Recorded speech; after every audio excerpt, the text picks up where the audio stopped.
Assalamualaikum warahmatullahi wabarakatuh. Selamat datang di channel Inspirasi Sahabat Muslim. Semoga yang sudah mampir ke channel ini saya doakan senantiasa dalam lindungan Allah Subhanahu wa Ta'ala. Seperti biasa, sebelum lanjut, mari dukung channel ini dengan menekan tombol subscribe terlebih dahulu. Dan jangan lupa tekan tombol like-nya. Dan isi komen dengan doa-doa sesuai dengan hajat sahabat semua, agar kita aminkan bersama. Semoga menjadi wasilah terkabulnya doa dan hajat sahabat semua. Bagi Anda yang sudah like, subscribe dan komen, saya doakan semoga panjang umur, selalu diberikan nikmat kesehatan, dan rezeki yang berlimpah berkah. Dikaruniakan kemudahan dari segala urusan. Amin Allahumma amin. Kisah pertemuan Nabi Musa dan Nabi Khidir alaihi salam.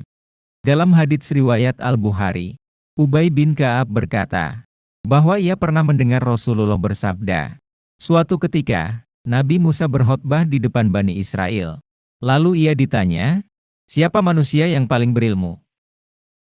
Musa menjawab, aku. Allah kemudian menegur Nabi Musa karena tidak menyatakan yang paling tahu adalah Allah. Allah kemudian mewahyukan kepadanya, sungguh, aku memiliki seorang hambaku di pertemuan antara dua lautan dan lebih berilmu dari kamu. Nabi Musa bertanya, ya Rab, bagaimana caranya agar aku bisa bertemu dengannya? Allah berfirman kepada Musa, bawalah seekor ikan yang kamu masukkan ke dalam suatu tempat. Di mana ikan itu menghilang, maka disitulah hambaku itu berada. Kemudian Nabi Musa pergi bersama seorang pelayan, ada yang mengatakan muridnya, bernama Yusha bin Nun. Keduanya membawa ikan itu hingga keduanya tiba di sebuah batu besar. Mereka membaringkan tubuhnya sejenak lalu tertidur. Tiba-tiba ikan itu menghilang dari tempat tersebut. Ikan itu melompat mengambil jalannya ke laut. Kisah Nabi Musa dan Nabi Khidir ini diabadikan dalam surah Al-Kahfi. Berikut kisah selengkapnya. Dan, ingatlah, ketika Musa berkata kepada muridnya, aku tidak akan berhenti berjalan sebelum sampai ke pertemuan dua lautan, atau aku akan berjalan sampai bertahun-tahun. Ketika mereka sampai ke pertemuan dua laut, mereka lalai akan ikannya. Lalu ikan itu melompat mengambil jalannya ke laut itu. Tatkala mereka berjalan lebih jauh, berkatalah Musa kepada muridnya, bawalah kemari makanan kita. Sesungguhnya kita telah merasa letih karena perjalanan kita ini. Muridnya menjawab, tahukah kamu, ketika kita mencari tempat berlindung di batu tadi, maka sesungguhnya aku lupa menceritakan tentang ikan itu dan tidak adalah yang melupakan aku untuk menceritakannya kecuali setan dan ikan itu mengambil jalannya ke laut dengan cara yang aneh sekali. Musa berkata, itulah tempat yang kita cari. Lalu, keduanya kembali, mengikuti jejak mereka semula. Allah berfirman, lalu mereka bertemu dengan seorang hamba di antara hamba-hamba kami, yang telah kami berikan kepadanya rahmat dari sisi kami, dan yang telah kami ajarkan kepadanya ilmu dari sisi kami. Musa berkata kepada Khidir, bolehkah aku mengikutimu supaya kamu mengajariku ilmu yang benar di antara ilmu-ilmu yang telah diajarkan kepadamu? Dia menjawab, sesungguhnya kamu sekali-kali tidak akan sanggup sabar bersamaku. Dan bagaimana kamu dapat sabar atas sesuatu yang kamu belum mempunyai pengetahuan yang cukup tentang hal itu? Musa kemudian berkata, insya Allah kamu akan mendapati aku sebagai orang yang sabar dan aku tidak akan menentangmu dalam satu urusan pun. Lantas Nabi Khidir menjawab, jika kamu mengikutiku, janganlah kamu menanyakan kepadaku tentang sesuatu pun, sampai aku sendiri menerangkannya kepadamu. Lalu berjalanlah keduanya, hingga tatkala keduanya menaiki perahu yang terdampar di tepi pantai. Lalu tiba-tiba Nabi Khidir melubanginya. Nabi Musa terheran-heran saat itu lantas berkata, mengapa kamu melubangi perahu itu yang akibatnya kamu menenggelamkan penumpangnya? Sesungguhnya kamu telah berbuat sesuatu kesalahan yang besar. Nabi Khidir kemudian menjawab, Bukankah aku telah berkata, sesungguhnya kamu sekali-kali tidak akan sabar bersama dengan aku? Nabi Musa berkata, janganlah kamu menghukumku karena kelupaanku dan janganlah kamu membebaniku dengan suatu kesulitan dalam urusanku. Lantas kemudian keduanya melanjutkan perjalanan, hingga keduanya bertemu dengan seorang anak. Namun tiba-tiba tidak disangka Nabi Khidir membunuhnya.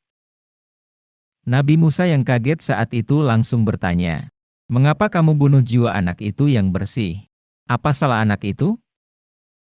Sesungguhnya kamu telah melakukan suatu yang mungkar. Lantas Nabi Khidir menjawab, bukankah sudah kukatakan kepadamu, bahwa sungguh kamu tidak akan dapat sabar bersamaku? Kemudian Nabi Musa berkata, jika aku bertanya kepadamu tentang sesuatu lagi, maka kali ini janganlah kamu membolehkan aku menyertaimu. Sesungguhnya kamu sudah cukup memberikan uzur padaku. Keduanya pun melanjutkan perjalanan, hingga keduanya sampai di penduduk suatu negeri. Mereka minta dijamu kepada penduduk negeri itu, tetapi penduduk negeri itu tidak mau menjamu mereka. Kemudian keduanya mendapatkan dalam negeri itu dinding rumah yang hampir roboh. Maka Nabi Khidir pun menegakkan dan memperbaiki dinding itu. Nabi Musa lantas berkata, jikalau kamu mau, niscaya kamu bisa mengambil upah untuk itu. Lantas Nabi Khidir menjawab, inilah perpisahan antara aku dan kamu. Aku akan memberitahukan kepadamu maksud perbuatan-perbuatan yang kamu tidak dapat sabar terhadapnya. Adapun bahtera, perahu, yang kita lubangi itu adalah kepunyaan orang-orang miskin yang bekerja di laut, dan aku merusak bahtera itu karena di hadapan mereka ada seorang raja, zalim, yang merampas setiap kapal-kapal itu. Adapun anak itu, kedua orang tuanya adalah orang mukmin yang taat. Kami khawatir bahwa dia akan memaksa kedua orang tuanya itu kepada kesesatan dan kekafiran. Kami menghendaki supaya Rabb Tuhan kita mengganti anak lain untuk mereka, yang lebih baik kesuciannya dari anaknya itu dan lebih mendalam kasih sayangnya kepada ibu bapaknya. Adapun dinding rumah itu adalah kepunyaan dua anak yatim di kota itu, dan di bawahnya ada harta benda simpanan bagi mereka berdua. Sedangkan ayahnya adalah seorang yang saleh. Tuhan MU menghendaki agar supaya mereka sampai kepada kedewasaannya dan mengeluarkan simpanannya itu, sebagai rahmat dari Rabb-Mu, dan tidaklah aku melakukannya menurut kemauanku sendiri. Demikian itu adalah maksud perbuatan-perbuatan yang kamu tidak dapat sabar terhadapnya. Kisah tersebut diceritakan di Al-Quran Surat Al-Kahfi, ayat 60-82. Ada banyak hikmah yang bisa dipetik dari pertemuan dua sosok manusia pilihan Allah itu. Di antaranya pelajaran berharga tentang adab, kesabaran, hakikat ilmu serta hikmah agar tidak menyombongkan diri. Kisah Nabi Musa dan Khidir ini telah mengantarkan kita kepada pemahaman bahwa ilmu Allah benar-benar maha luas. Wallahu a'lam bishawab. Demikian sepenggal kisah dari pertemuan Nabi Musa dan Nabi Khidir alaihi salam. Jangan lupa dukung channel ini dengan like, subscribe, komen dan share. Serta klik tombol lonceng agar mendapatkan notifikasi video inspiratif sahabat muslim lainnya. Sampai ketemu di video kisah nyata dan inspirasi lainnya. Wassalamualaikum warahmatullahi wabarakatuh.